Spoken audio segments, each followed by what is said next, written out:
Hello, good afternoon students. आजच्या लेक्चरमध्ये आपण क्रोमोझोमल थिअरी ऑफ इनहेरिटन्स शिकणार आहोत. नेमकं काय आहे क्रोमोझोमल थिअरी? काय, व्हॉट इज दिस? एक गोष्ट लक्षात घ्या, आतापर्यंत आपण जेनेटिक्सचा जो पार्ट शिकलो,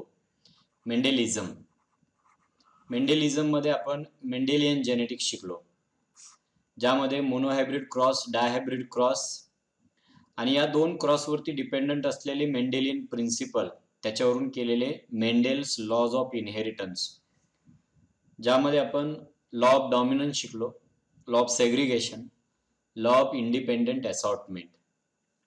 बरोबर आहे. ह्याच्यावरून पुढे आपण पोस्ट मेंडेलियन जेनेटिक्स किंवा त्याला न्यू मेंडेलिझम म्हटलं जातं, की ज्यामध्ये मेंडेलने सांगितलेल्या प्रिन्सिपलपेक्षा वेगळी काही प्रिन्सिपल्स आपल्याला शिकता आली, ज्यामध्ये एक आहे इनकम्प्लीट डॉमिनन्स. दुसरं प्रिन्सिपल आपण शिकलो ते कोडॉमिनन्स. ह्याच्या पुढे शिकलो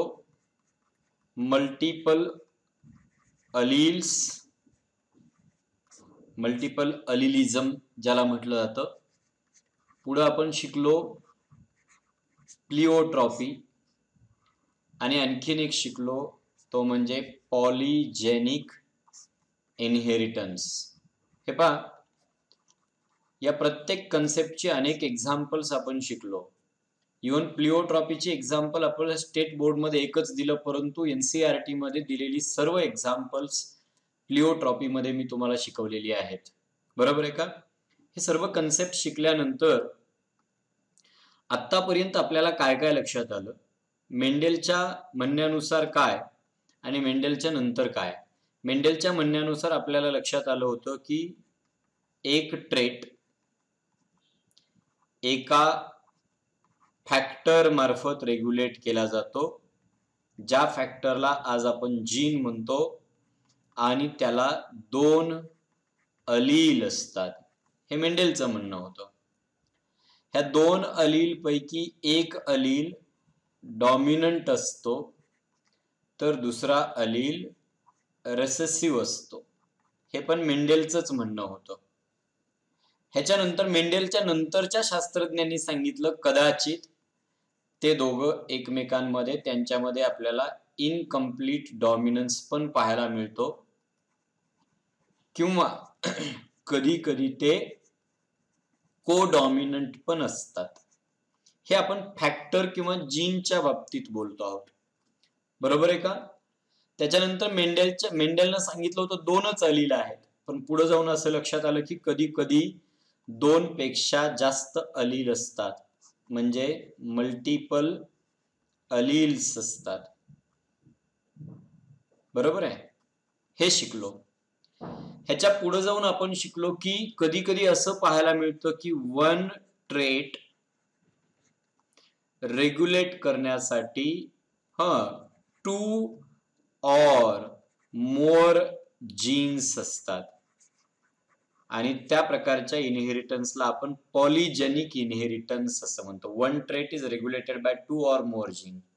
जसं की व्हीट कर्नेल कलर आणि ह्युमन स्किन कलरची एक्झाम्पल्स आपण शिकलो, ज्याच्यामध्ये आपल्याला पॉलीजेनिक इनहेरिटन्स, एका ट्रेटला रेग्युलेट करणारे एकापेक्षा जास्त जीन असतात. कधी कधी असं असतं वन जीन रेग्युलेट टू और मोर ट्रेट्स. एक जीनला दोन किंवा दोन पेक्षा जास्त ट्रेट रेग्युलेट करण्याचं काम आहे, आणि याला आपण प्लिओट्रॉपी असं म्हणतो.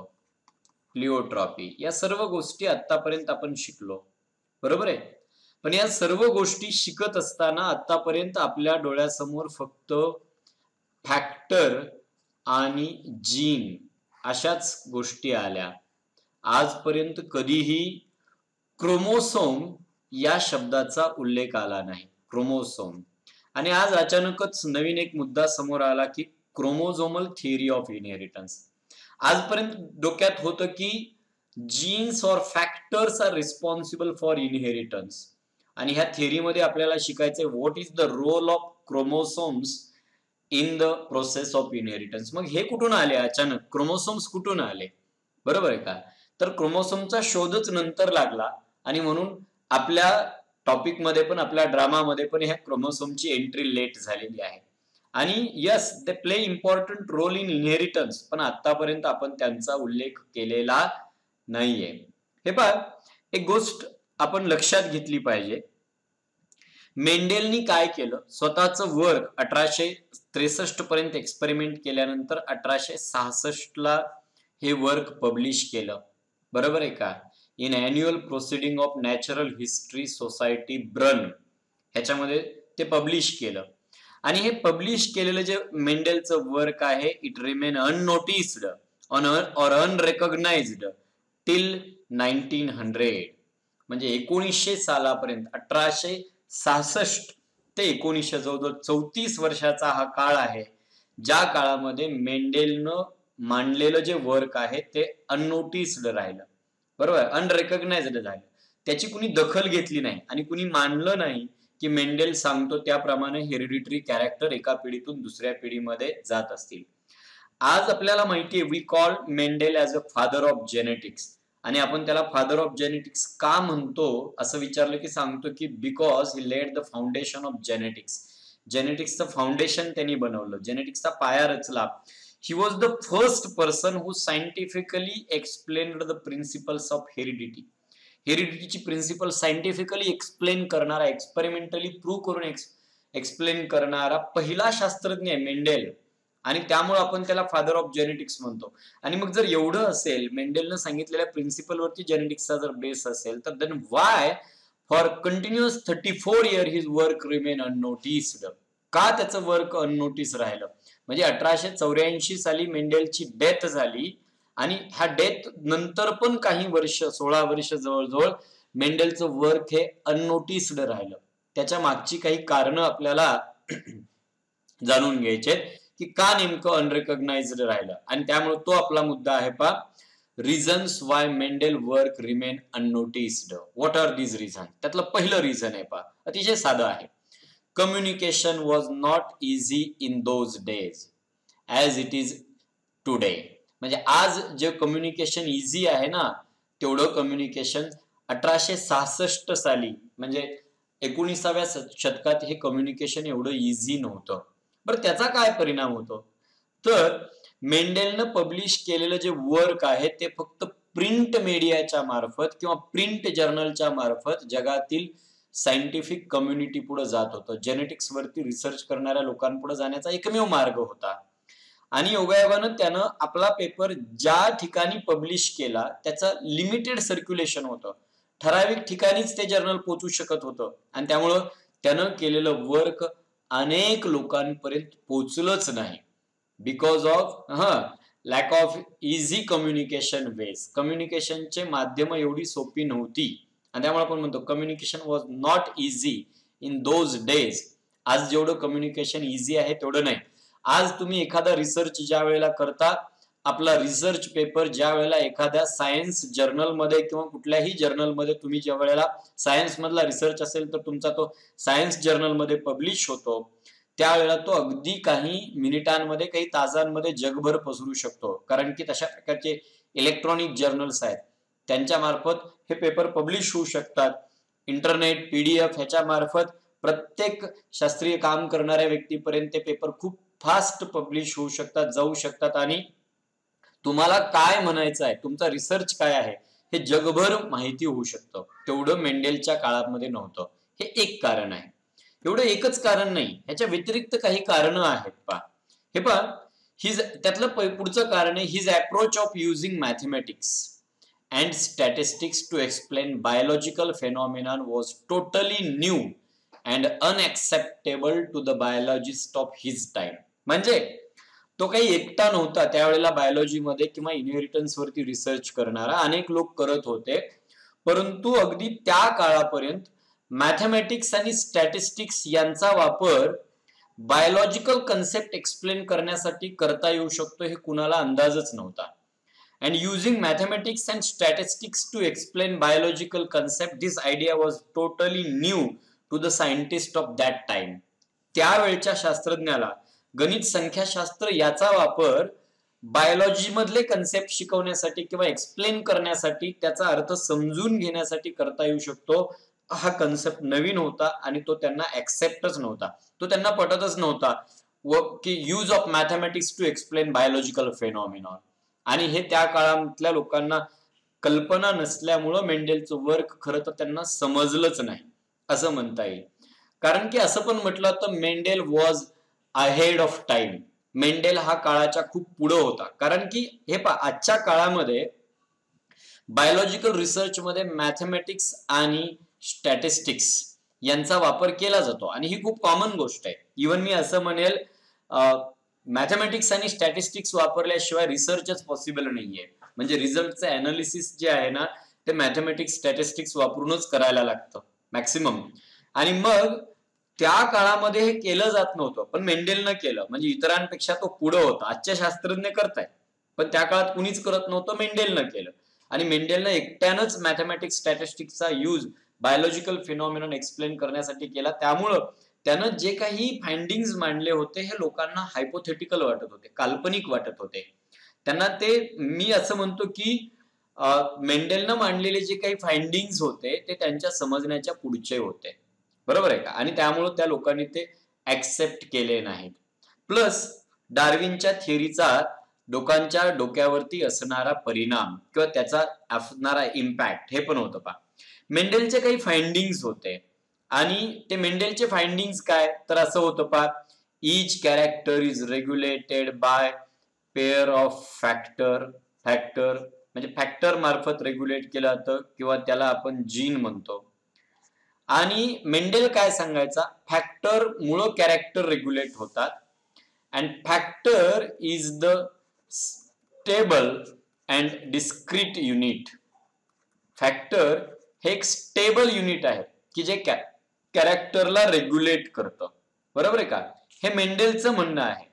मेंडेल आणखीन असं पण सांगत होता, जेव्हा हेटेरोझायगस किंवा हायब्रिड कंडिशन असते, म्हणजे दोन वेगवेगळे अलील एका ठिकाणी असतात, त्यावेळेला देर इज नो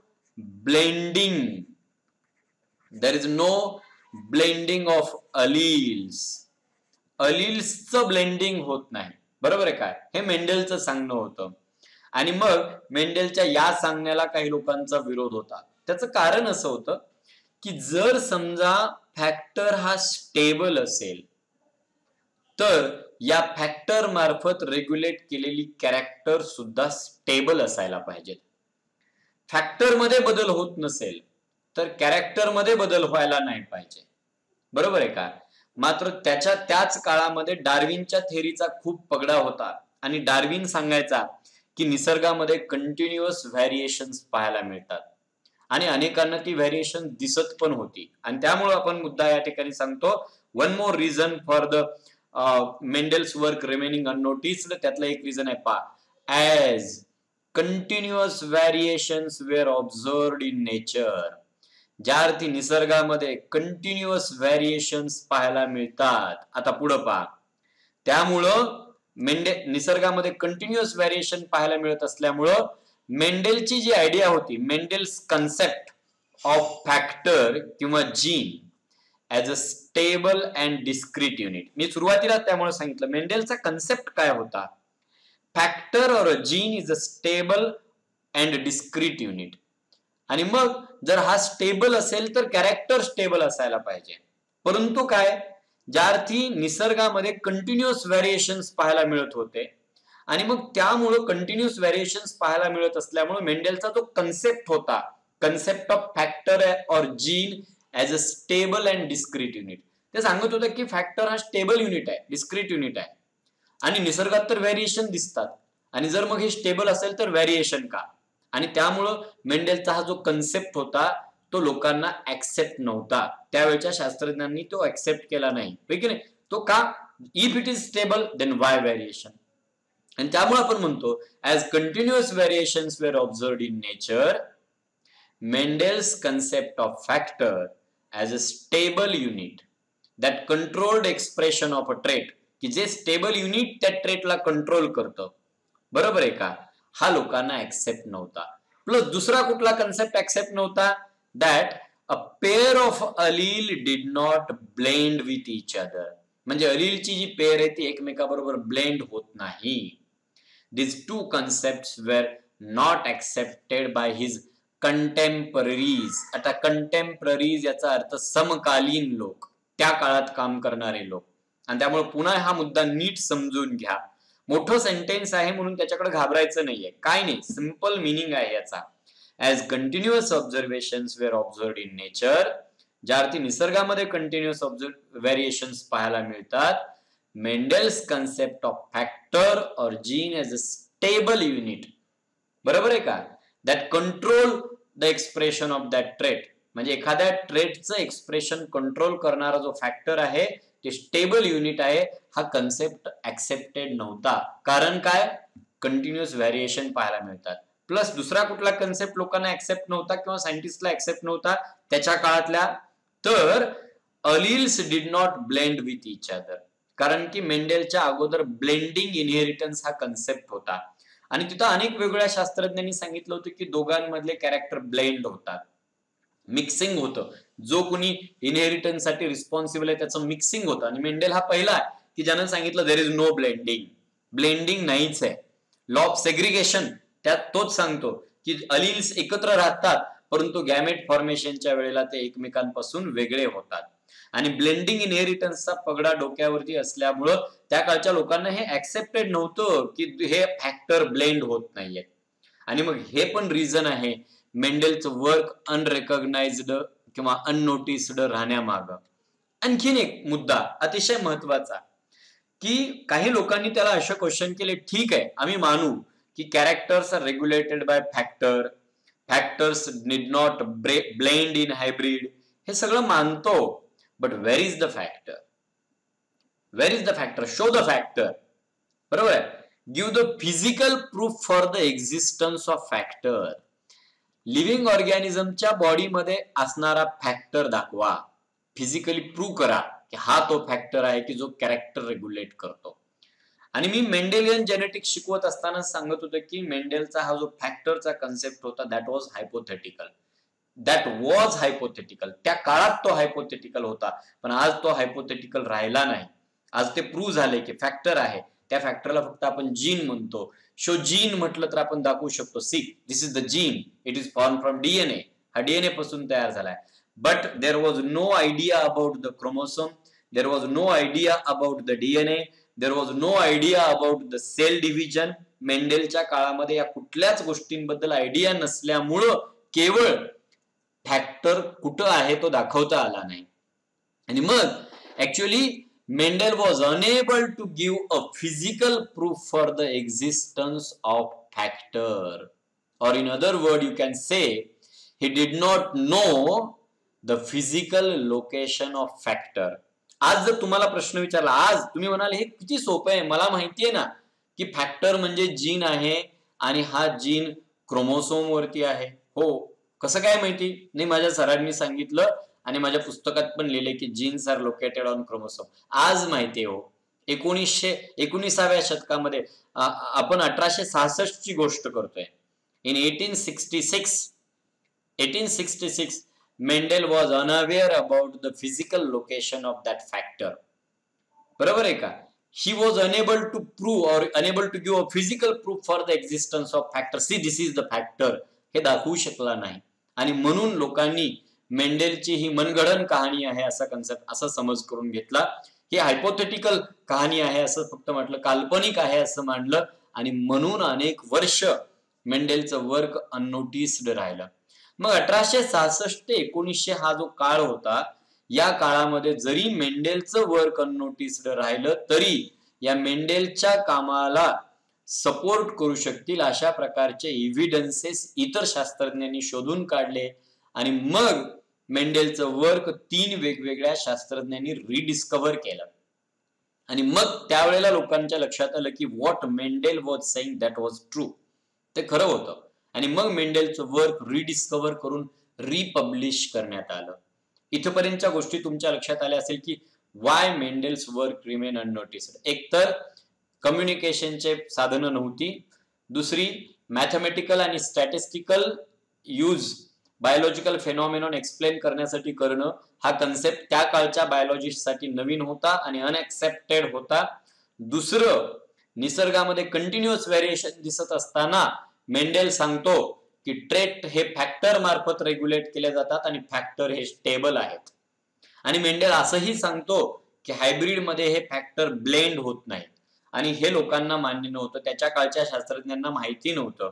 आणि आणखीन एक reason, Mendel was unable to give a proof for the existence of factor. तो दाखवू शकला नाही सजीवाच्या शरीरातला हा फॅक्टर. तो सांगतो फॅक्टर आहे, त्याचे अल्टरनेटिव्ह फॉर्म आहे, त्याला अलील म्हटलं जातं, हे सेपरेट होतात, हे एका पिढीतून पुढच्या पिढीत जातात, हे सगळं सांगितलं मेंडेलनं. परंतु कुठं आहे फॅक्टर हे तो दाखवू शकला नाही, हे तो सांगू शकला नाही. आणि तेवढ्यामुळं मेंडेलचं वर्क हे सलग 34 ते 35 वर्ष अनरेकॉग्नाइज्ड राहिलं. लोकांनी ते ऍक्सेप्ट केलं नाही. परंतु जेव्हा इतर गोष्टींचा शोध लागला त्यावेळेला मेंडेलच्या कामाला प्रूफ मिळाले आणि मग मेंडेलचं वर्क रेकॉग्नाइज करण्यात आलं. आणि म्हणून आपला पुढचा मुद्दा आहे rediscovery of the Mendel's work. Rediscovery of Mendel's work. We know 3 scientists in 1900 independently rediscovered Mendel's work. In 1900, 3 scientists independently rediscovered Mendel's work. त्यापैकी एक हॉलंड मधला शास्त्रज्ञ ज्याचं नाव आहे हिगो डी बराईज. हिगो डी बराईज ह्या शास्त्रज्ञाचं बायोलॉजी मध्ये खूप मोठं योगदान आहे. खूप मोठं योगदान आहे. इव्होल्युशनची एक थिअरी पण ह्युगो डी बराईजनी मांडली, त्याला आपण Hugo de Vries theory of mutation असं म्हणतो. ही इव्होल्युशनची थिअरी आपल्याला पुढच्या पार्टमध्ये इव्होल्युशन मध्ये शिकायची की जी यांनी मांडलेली आहे. हॉलंड मधले हे शास्त्रज्ञ आहेत. दुसरे कार्ल कोरेनफॉर्म, जर्मनी. ऍक्च्युअली यांनीच लॉ बनवले मेंडेलच्या प्रिन्सिपलवरती. इंडिपेंडंट काम करणारे हे तिघ शास्त्रज्ञ होते. हिगो डी बराईजनी मेंडेलचा पेपर फ्लोरा नावाच्या जर्नलमध्ये रिपब्लिश केला आणि जगाला सांगितलं की हे मेंडेल सांगत होते तेच खरं आहे. त्याप्रमाणेच प्रिन्सिपल्स हेरिडिटरी कॅरेक्टर एका पिढीतून पुढच्या पिढीमध्ये ट्रान्सफर होतात. आणि तिसरा शास्त्रज्ञ मेंडेलचं वर्क रिडिस्कव्हर करणारा फ्रॉम ऑस्ट्रिया, इरिक वॉन शेरमार्क. हे इरिक वॉन शेरमार्क आणि कार्ल कोरेन आणि ह्युगो डी बराईज या तिघांनी मेंडेलचं वर्क रिडिस्कव्हर केलं आणि मग ते जगापुढं नव्यानं मांडलं आणि मग जगाने ते ऍक्सेप्ट केलं की मेंडेलच्या सांगण्यानुसार कॅरेक्टर पास होतात. पुढे आपल्याला आणखीन जाऊन काही गोष्टी माहिती आहे की काही लोकांना ह्याच्यापेक्षा वेगळे पण रिझल्ट मिळाले आणि ते आपण शिकलो निओ मेंडेलिझम मध्ये, निओ मेंडेलियन जेनेटिक्स मध्ये. परंतु मेंडेल जे सांगत होता तेही सत्य आहे, परंतु ते प्रत्येक ठिकाणी लागू पडत नाही. पण त्यातलं खोटं काही नाही, बरोबर आहे का? हे पुन्हा लोकांनी ऍक्सेप्ट केलं आणि मग हे वर्क जेव्हा रिडिस्कव्हर झालं, बघा आता हे वर्क रिडिस्कव्हर झालं तोपर्यंत काय काय झालेलं होतं. तोपर्यंत जवळजवळ 34-35 वर्षाचा काळ गेलेला होता आणि या 34-35 वर्षाच्या काळामध्ये there was advancement in the field of microscopy. मायक्रोस्कोपचा शोध लागलेला होता. मायक्रोस्कोप मध्ये आणखीन ऍडव्हान्समेंट झाली होती आणि अतिशय लहानात लहान वस्तू, लहानात लहान गोष्टी एक्सपांड करून इलॅबोरेट करून पाहता यायला लागल्या. आणि त्यामुळं त्या काळापर्यंत सेलच्या आतमध्ये काय आहे या गोष्टी पण शास्त्रज्ञांनी शोधायला सुरुवात केली. मग due to advancement in microscopy म्हणजे 1900 सालापर्यंत काय झालं, scientist were able to observe cell division. म्हणजे शास्त्रज्ञांना सेल डिव्हिजन ऑब्झर्व करता आली. मायटॉसिस आणि मिओसिस या सेल डिव्हिजन ऑब्झर्व करता आल्या. या सेल डिव्हिजनच्या वेळेला त्यांच्या लक्षात आलं की न्यूक्लियस मध्ये आणखीन काहीतरी आहे, त्याचाही शोध लागला. आणि ते आणखीन काहीतरी म्हणजेच काय तर क्रोमोसोम. लक्षात घ्या, मेंडेलनी 1866 साली हेरिडिटीची प्रिन्सिपल मांडली. त्यावेळेला क्रोमोसोम न्यूक्लियस मध्ये आहे हे माहीतच नव्हतं, बरोबर आहे का? आणि मग नंतर वर्क रिडिस्कव्हर होऊस तोपर्यंत क्रोमोसोमचा शोध लावला. हा कुणी लावला, कसा लागला आपण पुढे पाहूया, बरोबर? क्रोमोसोम आपल्याला डिटेलमध्ये शिकायचा आहे. परंतु आपण लक्षात घेतलं पाहिजे की 1900 नंतर मेंडेलचं वर्क ऍक्सेप्ट का केलं, का लोकांना पटलं ते खरं आहे की तोपर्यंत प्रूफ मिळाली होती. आणि प्रूफ मिळण्यामागचं कारण होतं advancement in the field of microscopy. ह्याचं कारण काय, त्याच्यामुळं scientist were able to observe cell division and structure of chromosome inside the nucleus. बरोबर आहे का? Which divide just before cell division. म्हणजे ते लक्षात आलं की सेल डिव्हिजनच्या जस्ट बिफोर काही काळ अगोदरच न्यूक्लियस हे डिवाइड होतं आणि त्या न्यूक्लियस मध्ये असणारे क्रोमोसोम्स पण मल्टिप्लाय होतात. या सर्व गोष्टींचा शोध लागल्यामुळं मेंडेलचं रिडिस्कव्हर केलेलं वर्क त्याच्यानंतर लोकांनी नोटिफाय केलं किंवा नोटीस केलं. बरोबर आहे का? त्याला रेकॉग्नाइज केलं, त्याला मानायला सुरुवात केली. बरोबर आहे का? आणि मग हे rediscovery of his work led to the discovery of the chromosome, discovery of the cell division. आणि मग या अँगल मधून पुन्हा ही पुढची थिअरी मांडण्यात आली की जी थिअरी आज आपल्याला शिकायची. That theory is known as a chromosomal theory of inheritance. Now the chromosomal theory of inheritance. हे पहा, मी पुन्हा पुन्हा सांगतोय की मेंडेलचं वर्क रिडिस्कव्हर केलं. त्याच्यानंतर सेल डिव्हिजनचा शोध लागला. सेल डिव्हिजन मध्ये क्रोमोसोमच्या बिहेवियर ऑब्झर्व करण्यात आल्या आणि अनेक लोक ह्या गोष्टी करत असताना या क्रोमोसोमची बिहेवियर सेल डिव्हिजनच्या वेळेला कशी होते हे ऑब्झर्व करणारे आणखीन 2 शास्त्रज्ञ आहेत. आणि ते शास्त्रज्ञ कोण? त्यातला एक आहे वॉल्टर सटन अँड थिओडोर बोव्हरी. वॉल्टर सटन आणि थिओडोर बोव्हरी यांनी खरं तर 1902 लाच क्रोमोसोमचं बिहेवियर ऑब्झर्व केलं. परंतु 1903 ला क्रोमोसोमचं हे बिहेवियर त्यांच्या असं लक्षात आलं की the behaviour of chromosome it was parallel to the behaviour of Mendel's factor और जीन ड्युरिंग द मियोसिस. हे पहा, आता नेमकं काय आहे हा कन्सेप्ट? मेंडेल कसं सांगत होता की मेंडेल सांगायचा की फॅक्टर्स किंवा त्याचे जे अलील्स आहेत they are present in pair. Okay, हे पेअर मध्ये आहे. आणि मेंडेल असं सांगत होता की at the time of gamete formation these factors segregate होतात, सेपरेट होतात. And gamete receive only one factor out of the pair. हे आपल्याला माहितीये. That is the law of segregation. अनेक वेगवेगळी उदाहरण घेऊन आपण हा लॉ व्हेरीफाय केलेला आहे. हा साधा लॉ आहे. मी राईट साइडला 2 ठिकाणी मांडलेला आहे. बरोबर आहे का? पण वॉल्टर आणि सटन यांना असं लक्षात आलं की सेल डिव्हिजनच्या वेळेला किंवा मियोसिसच्या वेळेला क्रोमोसोमची जी बिहेवियर आहे that behaviour it is parallel to the behaviour of so called factor by Mendel. Mendel ज्यांना फॅक्टर म्हणायचा तोही सांगायचा हे जोडीमध्ये आहेत आणि गॅमेट फॉर्मेशनच्या वेळेला ते सेपरेट होतात. त्यानं फक्त सांगायचा गॅमेट फॉर्मेशनच्या वेळेला सेपरेट होतात. तेव्हा काय होतं त्याला माहिती नव्हतं. परंतु सटन आणि बोव्हरी यांच्या लक्षात आलं की गॅमेट फॉर्मेशनच्या वेळेला जी सेल डिव्हिजन होते that is the meiosis. He meiosis होते आणि मियोसिस होत असताना क्रोमोसोम पण असेच बिहेव करतात. अगदी मियोसिसच्या अगोदर हे क्रोमोसोम्स आहेत ना हे पेअर मध्ये असतात, जोडीनं असतात, ज्यांना आपण होमोलॉगस क्रोमोसोम म्हणतो. इयत्ता 11वी मध्ये तुम्ही मायटोसिस मियोसिस शिकलेला आहात. You know everything about this. आणि मग हे बोव्हरी आणि सटॉन यांना असं दिसलं at the time of meiosis also there is a pairing of homologous chromosome and during meiosis these paired chromosome segregate or separate and resultant cell daughter cell receive one from the pair. त्या जोडीतला एक दिसतो. म्हणजे इकडं chromosome आणि इकडं factor यांची behaviour parallel आहे. हे 1903 ला वॉल्टर सटन आणि थिओडोर बोव्हरी यांच्या लक्षात आलं आणि या ऑब्झर्वेशन वरती आधारितच त्यांनी थिअरी मांडली, ज्या थिअरीला आपण काय म्हणतो क्रोमोझोमल थिअरी ऑफ इनहेरिटन्स असं म्हणतो.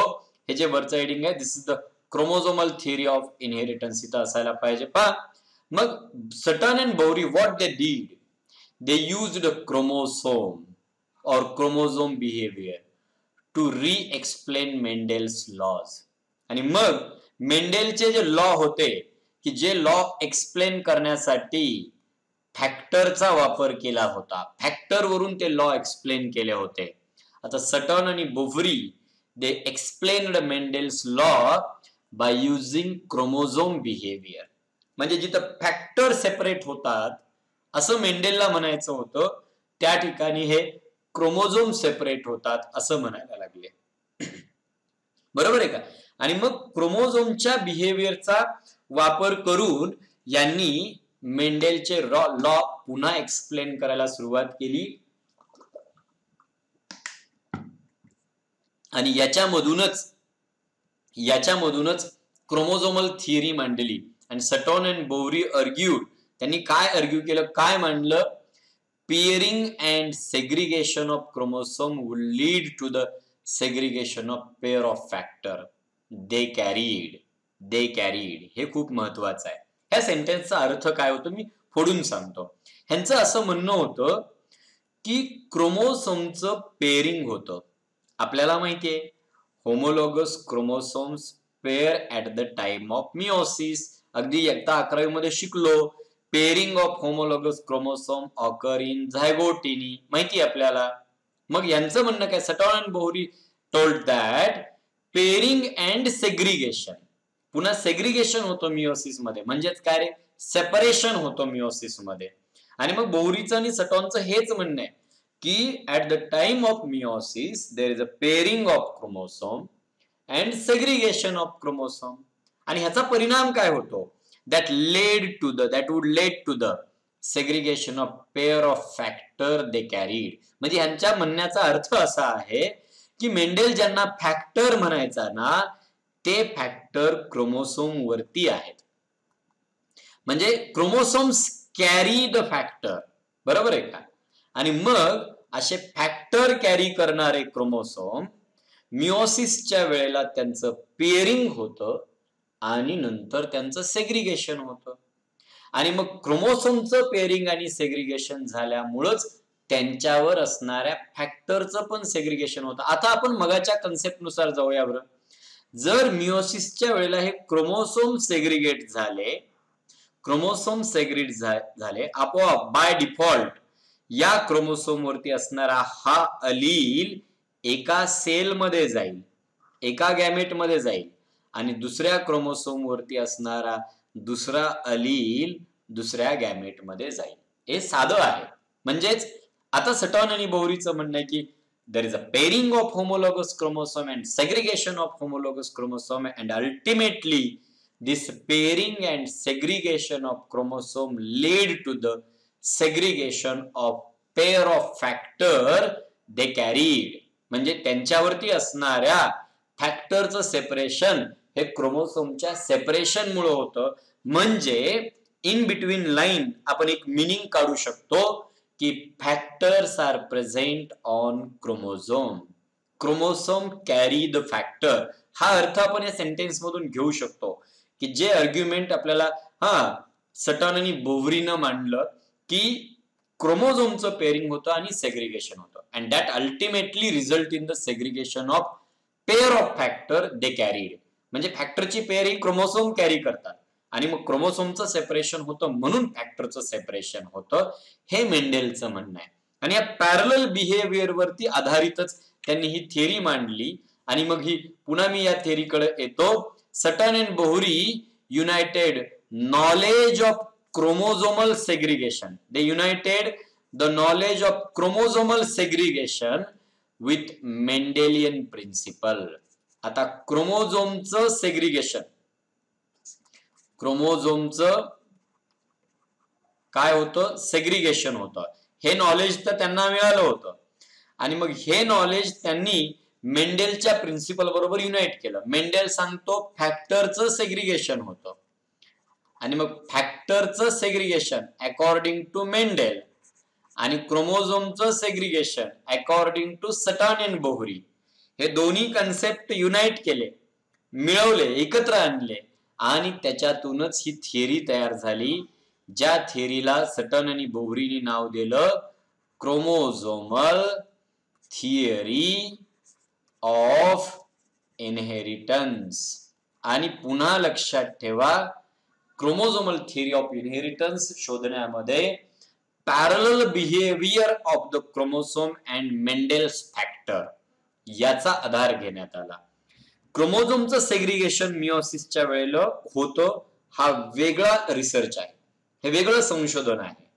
आणि मेंडेलनं सांगितलं होतं फॅक्टरचं सेग्रिगेशन गॅमेट फॉर्मेशनच्या वेळेला होतं. हा वेगळा रिसर्च आहे, बरोबर आहे का? आणि मग हे दोन्ही कन्सेप्ट एकत्र आणले आणि बोवरींनी सांगितलं की मेंडेलचे फॅक्टर क्रोमोसोम वरतीच आहेत आणि मग क्रोमोसोम सेपरेट होतात म्हणून फॅक्टर सेपरेट होतात. म्हणजे निश्चित हेरिडिटरी प्रिन्सिपल शोधण्यामध्ये किंवा हेरिडिटीमध्ये क्रोमोसोमचा रोल आहे. नो डाऊट क्रोमोसोमचा रोल आहेच आहे, because chromosomes carry factor and factor regulate character. म्हणजे आपले सर्व कॅरेक्टर रेग्युलेट करणारे फॅक्टर्स हे कुठं आहेत तर ते आपल्या पेशीमध्ये असणाऱ्या क्रोमोसोम वरती आहेत. आणि मग जर आपण म्हणत असू फॅक्टर्स म्हणजे जीन्सचा रोल आहे हेरिडिटरी कॅरेक्टर रेग्युलेट करण्यामध्ये, तर आपल्याला अल्टिमेटली म्हणावंच लागेल की क्रोमोसोमचा रोल आहे हेरिडिटरी कॅरेक्टर रेग्युलेट करण्यामध्ये. आणि मग आपल्याला थोडंसं पुढे जायचं. The theory identifies what the theory identifies. The theory identifies chromosomes. थिअरीने आयडेंटिफाय केलं काय? Chromosomes as carrier of genetic material.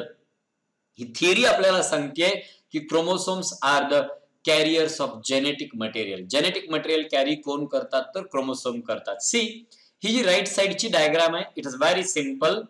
या डायग्राम मध्ये आपल्याला दोन्ही गोष्टी एकत्र केलेल्या आहेत, म्हणजे फॅक्टरचं सेपरेशन आणि क्रोमोसोमचं सेपरेशन. तुम्ही दोन्ही गोष्टी या डायग्राम मध्ये बघू शकता. स्टेट बोर्डच्या बुक मधली ही डायग्राम आहे. या ठिकाणी दोन क्रोमोसोम दिलेले आहेत, एक ग्रीन कलर मध्ये आणि एक पर्पल कलर मध्ये. स्ट्रक्चरली हे दोन क्रोमोसोम सारखे आहेत, म्हणजे हे क्रोमोसोम होमोलॉगस क्रोमोसोम आहेत. आतापर्यंत तुम्हाला जेवढं नॉलेज आहे त्याच्यातून तुम्हाला लक्षात येतं की होमोलॉगस क्रोमोसोमची जी जोडी असते त्यापैकी एक क्रोमोसोम हा आईकडचा असतो. आईकडच्या क्रोमोसोमला आपण मॅटर्नल क्रोमोसोम म्हणतो, तर दुसरा क्रोमोसोम हा वडिलांकडचा असतो, त्याला पॅटर्नल क्रोमोसोम असं आपण म्हणतो. पॅटर्नल क्रोमोसोम, बरोबर आहे का? आता आपल्याला माहितीये एखाद्या जीनला किंवा एखाद्या फॅक्टरला अल्टरनेटिव्ह फॉर्म असू शकतात. आणि मग आपण असं सांगतो की समजा आता हा जो पर्पल कलर मध्ये दाखवलेला क्रोमोसोम आहे लेफ्ट साइडचा, सपोज आपण कन्सिडर करू की तो मॅटर्नल आहे एम, आणि ग्रीन कलर मध्ये दाखवलेला पॅटर्नल आहे. आता मिओसिसच्या वेळेला काय होतं? मिओसिस होण्याच्या अगोदर ही सेल डिप्लॉइड आहे. मिओसिसच्या वेळेला काय होतं? या मॅटर्नल आणि पॅटर्नल क्रोमोसोमचं पेअरिंग होतं. थोडा वेळ आपण असं मानू की एखादा ट्रेट किंवा एखादं कॅरेक्टर रेग्युलेट करणारा जो जीन आहे त्याचा डॉमिनंट अलील आहे कॅपिटल ए, आणि हा डॉमिनंट अलील मॅटर्नल क्रोमोसोम वरती आहे. आता क्रोमोसोमल थिअरी आपल्याला सांगतीच आहे की फॅक्टर किंवा त्यांचे अलील हे क्रोमोसोम वरती आहे, आणि म्हणून आपण म्हटलं की या पर्पल कलरच्या क्रोमोसोम वरती कॅपिटल ए अलील दाखवला. तर पॅटर्नल क्रोमोसोम वरती रेसेसिव्ह ए आहे, म्हणजे स्मॉल ए अलील आहे, दिसतोय आपल्याला. आता ही cell now it is going to divide by meiosis 1. आपल्याला माहितीये, तुम्ही 11वीत शिकला, मिओसिस 1 इज रिडक्शनल डिव्हिजन. आणि रिडक्शनल डिव्हिजनच्या वेळेला प्रत्येक होमोलॉगस पेअर सेपरेट होते, आणि होमोलॉगस मधला त्या पेअर मधला एक क्रोमोसोम एका सेलमध्ये डॉटर सेलमध्ये तर दुसरा क्रोमोसोम दुसऱ्या डॉटर सेलमध्ये. आपण एकाच पेअरला कन्सिडर करून डिव्हिजन शिकतोय. माणसाची पेशी असेल तर 23 अशा जोड्या असतील, पण आपण एका पेअरवरती फोकस करूया. मग साहजिकच काय होणार आहे, कॅपिटल ए हा अलील असणारा क्रोमोसोम एका सेलमध्ये जाईल आणि स्मॉल ए असणारा अलील दुसऱ्या सेलमध्ये जाईल, मिओसिस 1 मध्ये, बरोबर आहे. आता हे क्रोमोसोम्स आहेत ते सेपरेट झालेत, पण प्रत्येक क्रोमोसोमला 2 क्रोमॅटिड आहेत. मिओसिसचं नॉलेज इथं वापरा. आता ते क्रोमॅटिड 2 का असतात हे मी इथं एक्सप्लेन करत नाही, हे तुम्हाला माहिती आहे असं मी समजतो, कारण की 11वीला तुम्ही मिओसिस शिकलेले विद्यार्थी आहात सर्वजण. आता तुम्ही 12वीत आहात, यू नो द मिओसिस, आणि मग तुम्हाला माहिती आहे हे क्रोमोसोम 2 क्रोमॅटिड वाले असतील. आणि what happen at the time of meiosis 2? Meiosis 2 च्या वेळेला पुन्हा हे क्रोमोसोम त्यांच्यातला सेंट्रोमियर स्प्लिट झाल्यामुळं क्रोमॅटिड वेगळे होतात आणि सेपरेट क्रोमोसोम तयार होतात. म्हणजे याच्यामध्ये कॅपिटल ए अलील आणि इकडच्या बाजूला स्मॉल ए अलील, आणि म्हणून याच्यावरून लक्षात येतं पहा की क्रोमोसोमचं सेपरेशन होतं, म्हणून त्या क्रोमोसोम वरती असणाऱ्या फॅक्टरच्या अलीलचं सेपरेशन होतं. मेंडेलला क्रोमोसोम माहिती नव्हते, त्याला फक्त अलील माहिती होते. हेच मेंडेलच्या म्हणण्यानुसार सांगायचं झालं तर आपण कदाचित असं म्हणू ए ए हे सेपरेट होतात किंवा इकडं स्मॉल ए ए हे सेपरेट होतात, हे असं आपण मेंडेलच्या म्हणण्यानुसार म्हणू शकतो. परंतु ज्या वेळेला या ठिकाणी मायटोसिस, मिओसिस, क्रोमोसोम या गोष्टींचा शोध लागला, सेल डिव्हिजनच्या वेळेला क्रोमोसोमची बिहेवियर ऑब्झर्व केली आणि मग सटन आणि बोहरी यांनी काय केली, क्रोमोसोमची बिहेवियर आणि मेंडेलच्या फॅक्टरची बिहेवियर, मेंडेलच्या कन्सेप्टनुसार फॅक्टरची बिहेवियर ही युनाइट केली आणि ही थिअरी मांडली. आणि आता आपल्याला लक्षात येते, yes, factors are present on chromosome and segregation of factor is because of segregation of chromosome during meiosis that occurs at the time of gamete formation. Gamete formation च्या वेळेला जे meiosis होतं तेव्हा क्रोमोझोमचं सेग्रिगेशन होतं, म्हणून त्याच्यावर असणाऱ्या फॅक्टरचं सेग्रिगेशन होतं. हेच या थेरीला सांगायचं आहे. आणि मग आतापर्यंत मी जे शिकवलं ह्याच्यावरती बोर्डला प्रश्न नाही येणार कदाचित. बोर्डला प्रश्न खूप छोटा येईल, मी पुढचे जे 4 सेंटेन्स 5 सेंटेन्स सांगणार आहे त्याच्यावरती. परंतु आतापर्यंत मी जी बडबड केली हे समजल्याशिवाय तुम्हाला सीईटी आणि नीट वरचे प्रश्न सुटणार नाहीत. What is the parallel behaviour of chromosome and factor, नेमकी काय पॅरलल बिहेवियर आहे, ती ही पॅरलल बिहेवियर आहे जी मी आतापर्यंत शिकवत होतो. आणि या पॅरलल बिहेवियरचा बेस घेऊनच क्रोमोझोमल थिअरी मांडली. And this theory states that. आता काय सांगतेय ही थिअरी बघा. या थिअरीचं पहिलं म्हणणं आता खूप समजेल तुम्हाला, वाटेल की हे खूप सोपं आहे, we know it. Yes, we know it. परंतु आपण 19व्या शतकातली गोष्ट करतोय, जेव्हा मेंडेलला माहिती नव्हतं आणि नंतर 1903 साली जेव्हा थिअरी मांडली त्यावेळेला त्यांनी हे मांडलं. आता तुम्हाला माहिती आहे सगळं. Chromosomes are present in pair in somatic cell, हे तुम्हाला माहितीच आहे. तुम्ही अनेक चॅप्टर मध्ये, इव्हन रिप्रोडक्शन मध्ये गॅमेट फॉर्मेशन ह्या सगळ्या गोष्टी शिकला, त्यामुळे तुम्हाला माहिती आहे. आणि या सोमॅटिक सेल डिप्लॉइड असतात, म्हणजेच त्यांच्यातले क्रोमोसोम हे पेअर्ड असतात, बरोबर आहे का. N is the number of chromosome आणि मग 2 म्हणजे प्रत्येक क्रोमोसोम हे पेअर मध्ये झालं. हे पहिलं प्रिन्सिपल. थिअरीला प्रश्न आला की स्टेटमेंट काय आहेत, क्रोमोझोमल थिअरी काय म्हणायचे ते सांगा. हे वाक्य लिहिलं, अर्धा मार्क मिळणार. परंतु हे वाक्य समजण्याच्या अगोदर जे बॅकग्राऊंड आहे ते खूप महत्वाचे थिअरीसाठी किंवा एंट्रन्स एक्झाम मधले प्रश्न सोडवण्यासाठी. आता इथला एक मुद्दा कळला, chromosomes are present in pair on somatic cell, even in germ reproductive cell, की गॅमेट फॉर्मेशनच्या अगोदरची जी आहे ना, गॅमेट मदर सेल जिच्यापासून गॅमेट तयार होणार आहे, तिच्यामध्ये पण क्रोमोसोम हे कसे असतात तर पेअर मध्ये असतात. Next one, what happen during gamete formation. During gamete formation homologous chromosome. आता होमोलॉगस क्रोमोसोमचं काय होतं, पेअर, त्यांचं पेअरिंग होतं, जे डायग्राम मध्ये दिसतंय पहिल्या सेल मध्ये वरच्या कडेच्या. सेग्रिगेट, सेपरेशन होतं. अँड असॉर्ट इंडिपेंडेंटली, ते इंडिपेंडेंटली असॉर्ट होतात. म्हणजे मॅटर्नल पॅटर्नल क्रोमोसोमच्या जोड्या, हा इंडिपेंडेंट असॉर्टमेंटचा लॉ पण कसा लागू करायचा हे मी शिकवतो पुढे एका स्लाइड मध्ये येणार आहे ते, बरोबर आहे का. किंवा पुढच्या एखाद्या लेक्चर मध्ये आणखीन एकदा हा इंडिपेंडंट असॉर्टमेंटचा मुद्दा पण इथं कसा आपल्याला अप्लाय करता येतो हे शिकता येईल. फक्त एवढं लक्षात ठेवा, during gamete formation homologous chromosome pair, segregate and assort independently at the time of meiosis. कारण गॅमेट फॉर्मेशनच्या वेळेला मिओसिस ही डिव्हिजन होते. दस ह्याचा परिणाम काय, सपोज ह्यांना गॅमेट कन्सिडर करा. दस each gamete contain only one chromosome of a pair. Mendel पण हेच सांगायचा, फक्त सांगायचा ओनली वन फॅक्टर. आणि आता सटन बोहरी सांगतात ओनली वन क्रोमोसोम, आणि त्या क्रोमोसोमवर फॅक्टर आहे, त्यामुळे आपोआप त्या क्रोमोसोमवर बसून तो फॅक्टर त्या गॅमेट मध्ये गेला. दस the gamete content only one chromosome of a pair. आता हेच गॅमेट पुढची पिढी तयार करतात ना, गॅमेट फ्यूज होतात, म्हणून ते फॅक्टर पुन्हा एकत्र येतात. मग पुढचा मुद्दा आहे थेअरीचं म्हणणं काय असेल, nucleus of the gamete content chromosome. Yes, हे क्रोमोसोम कुठं आहेत तर गॅमेटच्या न्यूक्लियस मध्ये आहे. Which carry all hereditary traits. Yes, आपल्याला माहिती आहे गॅमेटच्या फ्युजन मधून झायगोट तयार होतो आणि त्याच्यापासून न्यू बॉडी तयार होते.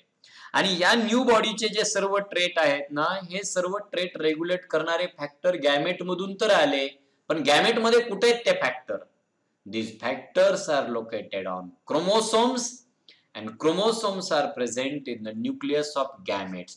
Suppose आपण जेव्हा sperm म्हणतो, that sperm contain nucleus in its head.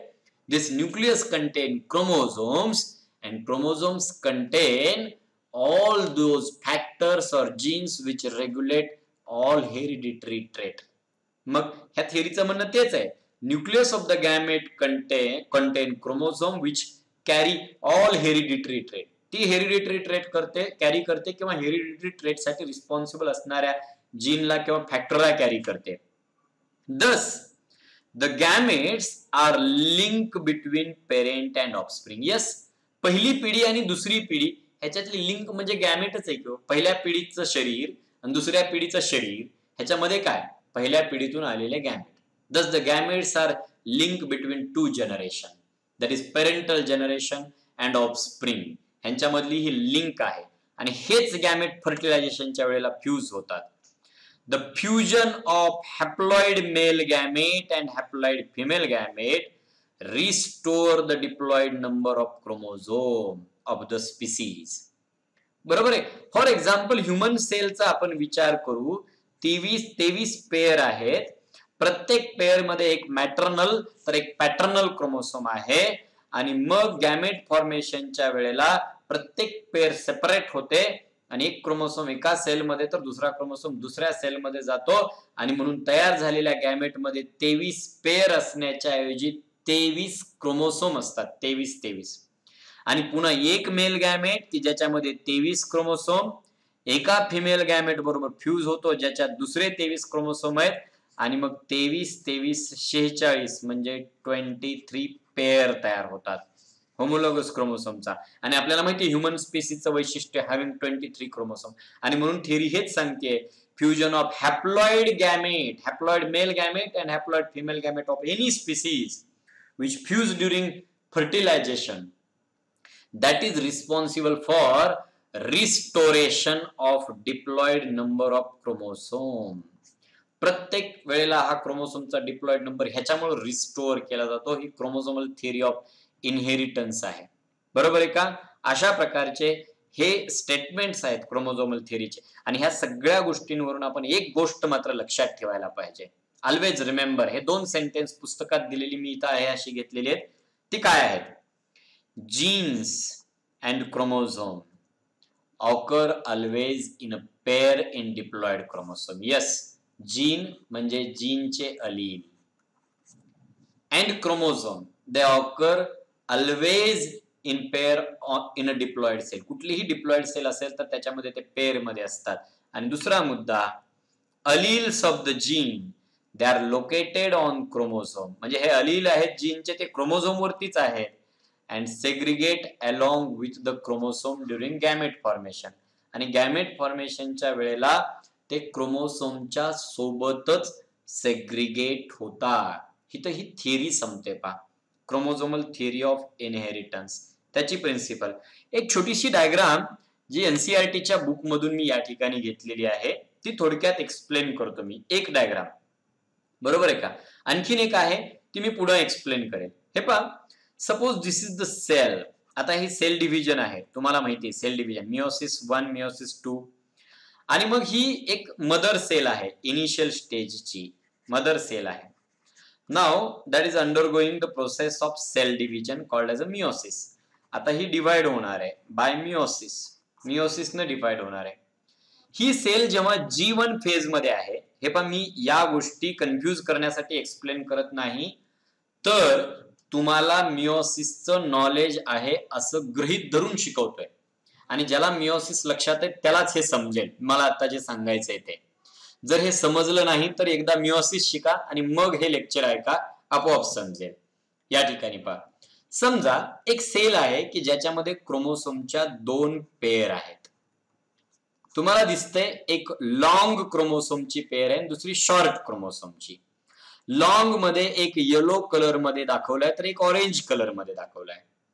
आता आपण असं मानू, जे वरच्या बाजूला दाखवलेला आहे ना येलो, हा मॅटर्नल आहे थोड्या वेळ असं माना, आणि खाली ऑरेंज कलर मध्ये दाखवलाय तो पॅटर्नल आहे असं थोडा वेळ मानू. ओके, आता दुसरी जोडी आहे ती शॉर्ट क्रोमोसोमची आहे, म्हणजे तो त्यातला एक रेड कलर मध्ये दाखवलाय, दुसरा ग्रीन कलर मध्ये दाखवलाय. थोडा वेळ असं म्हणा की हा रेड कलर मधला मॅटर्नल आहे आणि ग्रीन कलर मधला पॅटर्नल आहे. म्हणजे आपण असं युनिफॉर्म एक असं कन्सिडर करू की वरची बाजू longer yellow and shorter red हे आईकडून आलेले आहे, आणि खालची बाजू लॉंगर ऑरेंज आणि शॉर्टर ग्रीन हे वडिलांकडची आहे. ही पेशी ज्या ऑर्गॅनिझम किंवा ज्या व्यक्तीची आहे, ज्या सजीवाची आहे त्याच्यामध्ये. आता जीवन फेज मध्ये अशी स्टेज आहे, प्रत्येक क्रोमोसोमला एकच क्रोमॅटिड असतो. जीवनच्या नंतर मध्ये येते यस फेज. तुम्हाला माहिती आहे सगळ्यांना, हे माहिती आहे, हे गृहीत धरलंय मी. यस फेजच्या वेळेला डीएनएचं रिप्लिकेशन होतं आणि आता प्रत्येक क्रोमोसोमला 2-2 क्रोमॅटिड येतात. त्यामुळे येलोचे 2 क्रोमॅटिड, ऑरेंजचे 2 क्रोमॅटिड, रेडचे 2 क्रोमॅटिड, ग्रीनचे 2 क्रोमॅटिड. पण पुन्हा मुद्दा तोच, वरचे येलो आणि रेड मॅटर्नल, खालचा ऑरेंज आणि ग्रीन पॅटर्नल. यस. आता मिओसिस 1 ची एनाफेज सुरू होते आणि एनाफेजच्या वेळेला आपण असं मानू की वरचे दोन्ही वर एका पेशीमध्ये गेले आणि खालचे दोन्ही वेगळ्या पेशीमध्ये आले. योगायोगानं दोन्ही मॅटर्नल क्रोमोसोम हे एका पेशीमध्ये आले आणि दोन्ही पॅटर्नल एका पेशीमध्ये आले. योगायोगानं. असं कंपल्सरी नाही की मॅटर्नलच वेगळे होतील आणि पॅटर्नलच वेगळे होतील, असं कुठंही कंपल्शन नाही. पण आपण इथं दाखवूया थोड्या वेळ. म्हणजे इथं फक्त तुम्हाला एवढाच कन्सेप्ट समजून घ्यायचा आहे की इथं क्रोमोसोमची टोटल संख्या 4 आहे, 2 जोड्या. बरोबर आहे, इथं पण 4 आहे, इथं पण 4 आहे, पण इथं ज्या सेल तयार झाल्या त्याच्यामध्ये मात्र 2-2च आहेत. बघा, हा येलो कलरचा एक विथ 2 क्रोमॅटिड, रेड कलरचा एक विथ 2 क्रोमॅटिड, इकडे ऑरेंज कलरचा 1 बरोबर विथ 1 क्रोमॅटिड आणि सॉरी म्हणजे 2 क्रोमॅटिड इच, प्रत्येकाला 2-2 क्रोमॅटिड आहेत. म्हणजे इथं तयार झालेल्या सेल आता हॅप्लॉइड झाल्या, एन 2-2 क्रोमोसोम असणाऱ्या. आणि पुन्हा मिओसिस 2 न डिवाइड होऊन पुन्हा हे क्रोमॅटिड पण सेपरेट झाले आणि मग एक येलो एक रेड, एक येलो एक रेड आणि खाली ऑरेंज ग्रीन म्हणजे क्रोमोसोमचं अशा प्रकारे सेग्रिगेशन होतं. पुन्हा मी सांगतो, मिओसिस माहिती असेल तरच हे होईल. आणखीन एक डायग्राम एनसीईआरटी मध्ये दिली आहे, मी पुढच्या एका लेक्चर मध्ये पुन्हा हे एक्सप्लेन करणार आहे.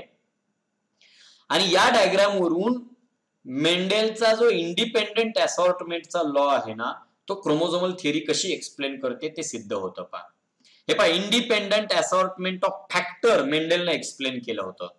आता आपल्याला इथं independent assortment of chromosomes explain करायचंय. आता पुन्हा आपण जाऊया. हे पहा, पॉसिबिलिटी 1 आणि इथं उजव्या बाजूला दिली पॉसिबिलिटी 2. बरोबर आहे का? एक पॉसिबिलिटी अशी आहे, सुरुवातीला असं माना, मी मगा म्हटल्याप्रमाणे ऑरेंज आणि ग्रीन हे जे क्रोमोसोम आहेत ते पॅटर्नल आहेत असं माना, म्हणजे वडिलांकडून आलेले. आणि येलो आणि रेड हे मॅटर्नल आहेत, म्हणजे आईकडून आलेले आहेत असं माना. मिओसिस 1 च्या वेळेला हे सेपरेट झाले आणि पहिली पॉसिबिलिटी अशी की दोन्ही पॅटर्नल क्रोमोसोम म्हणजे ऑरेंज आणि ग्रीन एका सेल मध्ये आले. म्हणजे पॅटर्नल मधला लॉंग आणि पॅटर्नल मधला शॉर्ट दोन्ही एका सेल मध्ये आले. आणि योगायोगानं मॅटर्नल मधला लॉंग आणि मॅटर्नल मधला शॉर्ट दुसऱ्या सेल मध्ये गेले.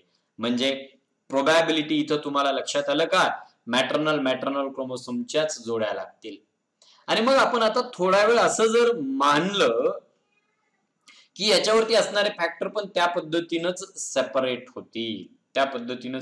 होतील, बरोबर आहे का? मात्र दुसरी पॉसिबिलिटी अशी आहे, बघा,